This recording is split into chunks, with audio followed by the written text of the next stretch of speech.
Thanks for joining us on this latest webisode of All Politics Are Local. I'm WSAV digital reporter John Dowding. Every week we take the time to break down news coming from Washington, D.C. to understand how it affects us right here in the Coastal Empire and Low Country.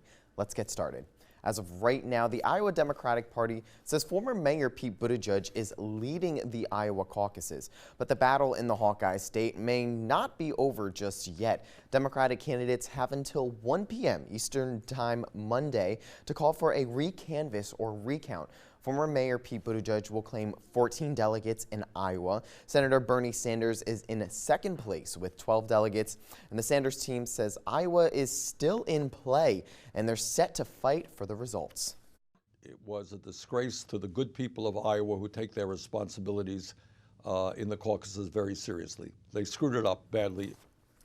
And joining us live from Washington, D.C. to help us understand what went wrong in Iowa is WSAV Washington Bureau Correspondent Kellie Meyer. Thanks for joining us as always, Kellie.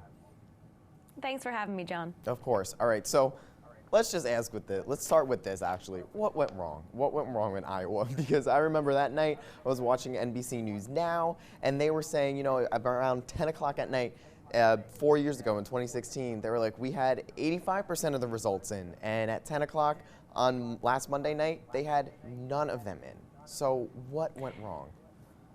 You know, we're looking at basically these apps that they were using to count the votes there. They just weren't working, basically. The technology failed them, and that's what they found out Monday night. They kind of knew going into Monday evening, hey, something's not working here. And then, of course, as you mentioned, as you went through the night, you weren't seeing the results. And even as of this morning, the Associated Press has still declined to formally project a victor of the race due to the errors in the vote tallying process. And as you mentioned, they have until this afternoon to ask for a recount in some of these. And I think Senator Sanders is looking at doing that in one part of the state. But they are looking ahead to New Hampshire. We have that coming up on Tuesday.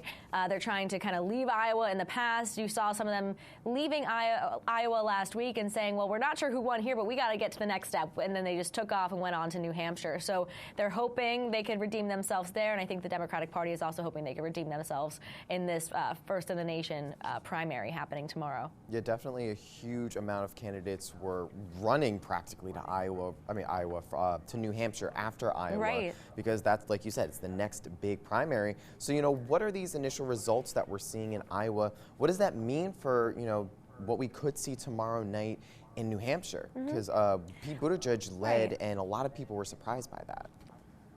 Yeah, I think it gives the candidate a running start as they take the lead in these first caucuses or primary sections, and then they see where they go from here. It kind of gives voters a sense of, oh, hey, that guy's doing really well. Maybe I should take a second look at him. Or seeing Mayor Pete come out ahead in Iowa, as we see in some of the reporting right now. So maybe people are taking a second glance at him as they look in New Hampshire. But we know that Bernie Sanders won in 2016 in this state, so I think they're expecting for him to win again here. And I think even you saw in the Democratic debate on Friday night that former Vice President Joe Biden even said, you know, I don't know if I'm going to win in New Hampshire either, when in his first answer in that debate, kind of admitting that he doesn't think he's going to win, which I think his team had to then clean up the next day and say, well, no, we're positive here in this state too. But some of them are just kind of wanting to get second or third right now because they believe Sanders is going to take the cake here in New Hampshire. And I think even, you know, and you could agree with me on this, I think it's more important right now to just set yourself away from the number of Democratic candidates and make a name for yourself in the now smaller pack of candidates at this time right now. And, you know, speaking about, you know, all the different primaries that are starting and everything, new candidates rising, what does this have on any potential impact on the polling right here in South Carolina and Georgia? Because South Carolina, their primary is right around the corner. Still have some time for Georgia, Yeah. but, you know, what potential impact are we seeing in the polls? Well, you know, like I said, I think it just shows who's taking the running start here, but it really still comes down to the voters when you get into those states. It's still anyone's game when you get into South Carolina or Georgia, like you mentioned. So, you know, there's still time for them to kind of make it up, and that's only a few short weeks away. So I think these initial primaries and caucuses are telling, but they aren't necessarily the end of the game either. These first 2 months, you'll see really people kind of still figuring out who's winning, who's not, and then you won't really see actually, at least what we saw in 2016, people started maybe dropping towards the end of the first couple primaries, maybe end of February going into March, and then you saw it in April and, of course, May. But you won't see that for another couple weeks, so you won't see people start to kind of drop out there, I would say. We'll definitely be keeping an eye on the polls and as we go from state to state across the country with all these primaries. Now shifting gears from the race to the White House to the man currently occupying the White House right now. Last week, the president took a victory lap as the Senate voted to acquit him on both charges of impeachment. Over the weekend, the president fired 2 individuals who testified in his own impeachment, Gordon Sondland and Lieutenant Colonel Alexander Vindman. Sondland had been serving as the U.S. ambassador to the European Union, and Vindman was the top Ukraine expert at the National Security Council. His twin brother, who never spoke publicly about the saga, was also fired from his job as attorney at the NSC. So now, with impeachment behind him, where is the president looking to refocus his attention? Kellie? Well, I think he laid some of that out during his State of the Union address last Tuesday night, saying he wanted to focus on his accomplishments with the economy, with the trade deal, looking ahead with foreign policy, and I think also what he's looking at for the border, things like that. But I think mostly he's touting his economic accomplishments and pushing forward as they announce the budget and things like that. But I think he's just trying to move forward. But then we saw the address that happened after his acquittal on Thursday, when he had the National Prayer Breakfast speech as well as his speech at the White House, which he called a celebration.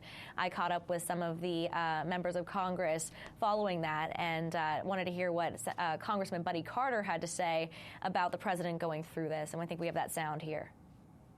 He's been through hell, let's face it, and it's been difficult on him and his family. So I get it. I understand that. Obviously, we'd like for him to extend forgiveness, and I'm sure he will with time. I kept thinking the whole time, how did this even get to the Senate? And it really made me think about what we in Washington need to be doing for Georgians at home, and it certainly wasn't this. And who you heard from in the last soundbite there was Senator Kellie Loeffler of Georgia, of course, the new senator for the state whose first task really was this impeachment trial in the Senate.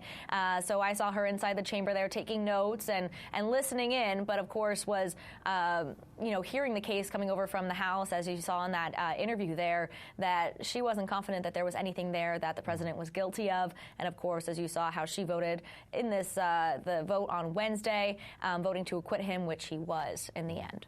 And I mean, Kellie Loeffler, shifting gears, she's new to Congress, she's new to the Senate, and, Right. she obviously took over for Senator Isaacson's seat after he retired in December 2019 because of health complications. So, and she was not originally President Trump's first pick.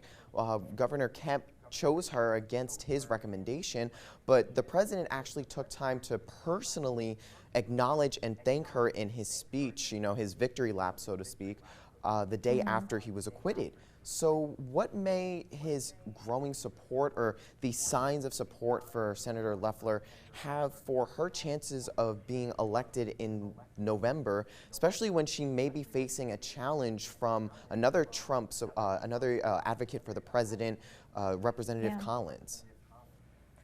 It's an interesting race there, but I think what changed was you saw the support that Senator Loeffler had for the president, and he takes that into account as he counts who's on his team or not. And seeing her show of support for him during this trial, she was very outspoken about what was going on. She threw all of her support behind the president, and he noticed, and he thanked her for it. So he very much, as you know, the president respects who is very loyal to him. He thanks who's very loyal to him, and he keeps them close, and he rewards them with shout-outs like that at the White House. So she really is kind of going towards going at him for his good side, really, and staying on his good side here. And that may play out to her benefit as she goes through this race. But like you mentioned, Republican Congressman Doug Collins is also vying for this seat, and he is a strong supporter of the president as well. So it'll be interesting to see how this plays out and who he decides to go along with. But yes, you're absolutely right. He is very much supportive of Senator Loeffler and cheering for her at this moment. Definitely, we have to keep our eyes out across about all these different races, the primaries and now the Senate race right here in Georgia. But as always, thank you so much for speaking with us, Kellie, and helping us better understand all this news from Capitol Hill.